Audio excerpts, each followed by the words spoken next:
Coming up, we celebrate the ultimate husky voice diva of 80s synth-pop.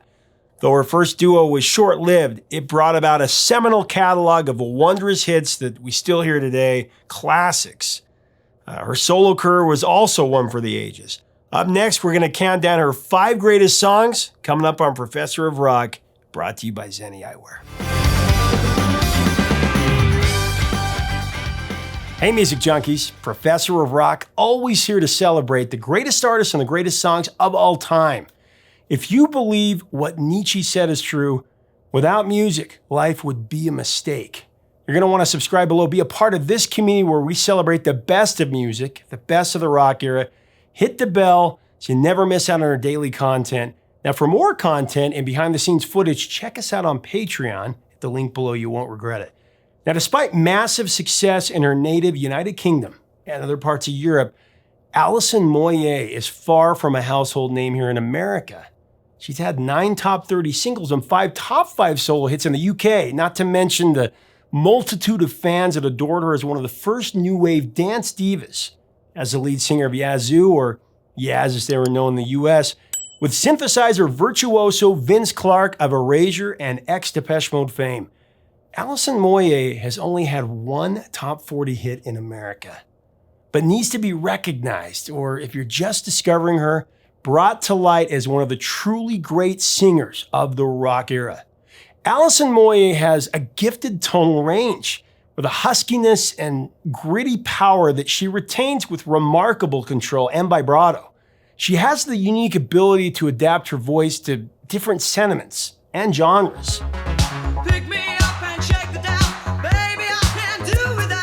I believe the husky richness of her vocals comes from her acquired fighting spirit. Her early days as a singer were in punk rock and pub rock bands in the southeast Essex region of England. She had invaluable experience learning to battle in the rough and tumble British punk scene, and she relished the opportunity. She was so fearless and aggressive that the Yazoo partnership almost didn't happen. Alison and Vince actually first met when they were attending the same music school as the 11-year-olds. Despite that shared history, they never really knew each other or hadn't spoken until Vince answered an advertisement that Alison had placed in the personal section of a local paper asking if anybody needed a singer. That's how it was done in those days. There were so many stories in that British scene of people meeting through the papers. When Vince saw Alison's ad, he was in a dark place. He had just left Depeche Mode. He was worrying about losing his record deal with Mute Records. To maintain his deal, he wrote some music and needed to have somebody sing his songs for a demo that he was going to submit to the great Daniel Miller, the founder of Mute Records. The song that Vince focused on was Only You. And after connecting with Alison from her ad, Vince asked her to put the voice to the song for the demo. Now, Alison was reluctant at first since she was fresh out of the punk band screaming abs dabs, but she needed the money, so she relented. The demo for Only You was created and submitted, and when Daniel Miller heard the demo, he encouraged Vince and Alison to record it as a band. The duo jumped at the opportunity, and Yazoo was born. Despite a fundamental contrast between Alison's fearless, tenacious personality, of course, Vince Clarke's quiet, passive mannerism, Only You was the first single released by Yazoo. It climbed all the way to number 2 in the UK in 1982. And all I ever knew, only you. A pioneering blend of melodic dance synth with soul-influenced vocals set Yazoo apart from any other band in the early 80s. It's true. And Vince and Alison's collaboration produced some of the coolest music of all time. Songs like Don't Go, Situation, State Farm, and Nobody's Diary. It has been cited by many artists in electronic music that Yazoo was a major influence that spawned the birth of the house music scene that really began to flourish in the mid-80s. Yazoo was never meant to be a long-term outfit, and the inherent personality clashes between Vince and Alison inevitably led to a breakup in '83. After just 2 years and 2 albums together, Vince went on to, of course, form the hugely successful Erasure with Andy Bell and Alison forged her career as a solo artist, starting with the launch of her debut album, Alf, in '84. Alf was the nickname affectionately given to Alison before her days with Yazoo. Since her sparkling debut with Alf in '84, Alison has released 9 studio albums, all of which have reached the top 30 on the UK album charts. After the release of her 4th album, Essex, in '94, Alison went on a long hiatus, breaking away from recording and live touring for about 8 years. She had a triumphant return in 2002 with the album Home Time, and that comeback record made her one of the top 5 best-selling female UK artists of 2002. Now, a year earlier, in 2001, Alison made her theatrical stage debut in the London West End production of the musical Chicago. 2006, she landed a role in a regional musical, Smaller, which wound up with a run at London's Lyric Theatre. 2014, Alison was given the Gold Badge Award, an honor bestowed by the Professional Music Writers Association, the Ivors Academy. Here is my Alison Moyet fiver. First honorable mention, This House, the 4th single from Alison's 1991 album, Hoodoo. This House is a tale of woe that shows off Alison's talent as a lyricist. It's beautifully written by Alison. Her vocal on This House has an operatic power on the big chorus where she hits a magic note with a convincing falsetto of despondency. Who can take your place? I couldn't face another day. Who will shelter me? It's cold in here. Cover me. Brilliant.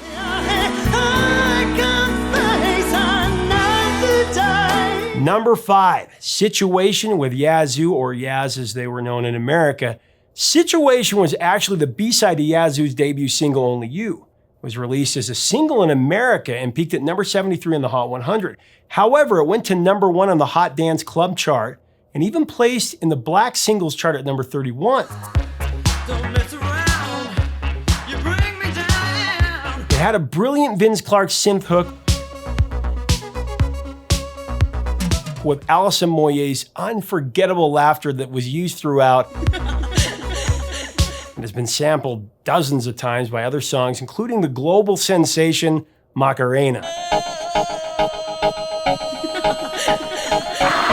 I distinctly remember after discovering new wave music, I bought Upstairs at Eric's from the bargain bin at Musicland for a couple of bucks.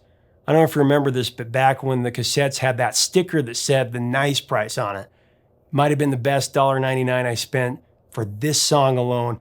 Alison Moyet's gritty belt, it's just not human. It's impossible not to tap your toes to this classic song whenever it comes on.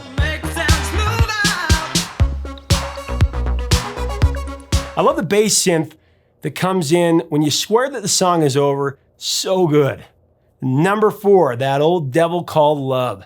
Alison's inspired cover of Billie Holiday's Torch classic.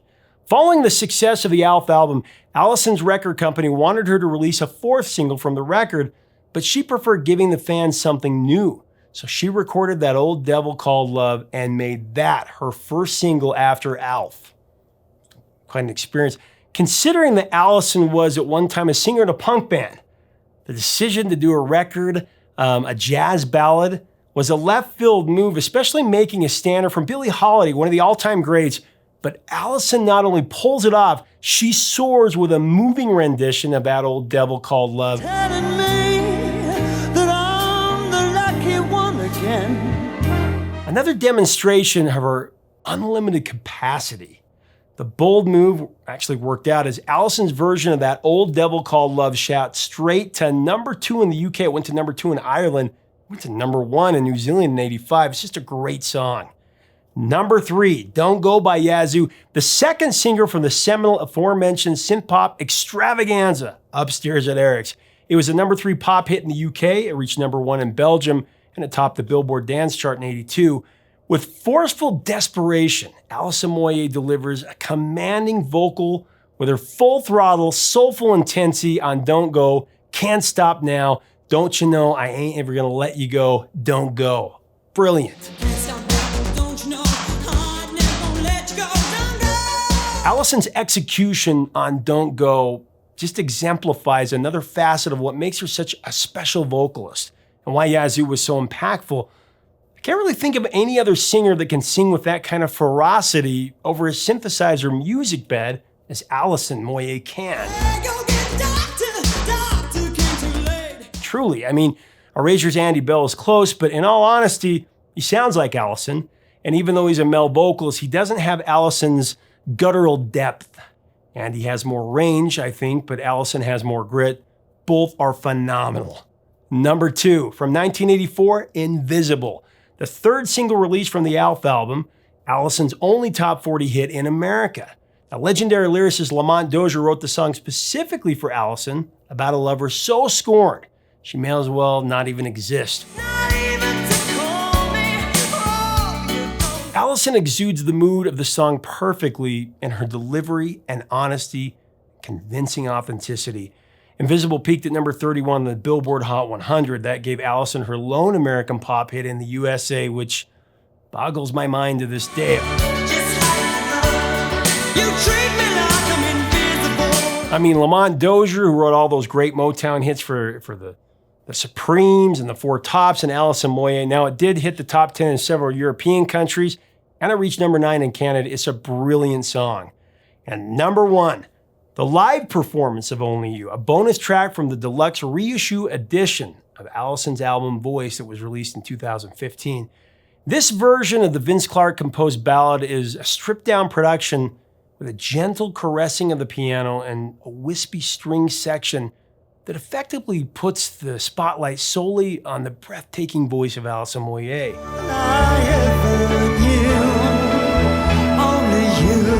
Her performance is spine-tingling and heart-wrenching, where you feel every tinge of pain that Vince Clarke poured into those heartbreaking lyrics. The original version of Only You, of course, is a synth-pop classic. And all I ever knew, only you. But this live version, it transforms it into a standard of the popular music canon. All I needed was the love you gave. Only You is the catalyst for Alison's ascendance from the pub scene to international recognition. Now, the song was originally offered to Martin Gore and Andy Fletcher when Vince was still at Depeche Mode, but surprisingly, Martin and Andy, they rejected the song. I really wonder what it was sounded like as a Depeche Mode song. Actually, I can totally hear Only You as a DM song. But anyway, as fate would have it, the true destiny for Only You was for it to become a signature song for the incomparable Alison Moyet. It is as it should be, really. Alison Moyet, we celebrate your gritty and soulful contralto voice that I would estimate has appeared on more lovelorn teenagers mixtapes than we could ever count. Thank you so much for the music. Leave us a comment on Alison Moyet and Yazoo and these wonderful songs below. What are your memories of them? To get Alison's music, to get her merch, click on our Amazon links below. If you like this content, we invite you to subscribe, be a part of our community. Make sure to check the bell so that you always know when we have new content up. We're always celebrating the best of the rock era. Now, to see more content, become a patron. Help us curate this history. Help us keep the music alive. Until next time, 3 chords and the truth, my friends.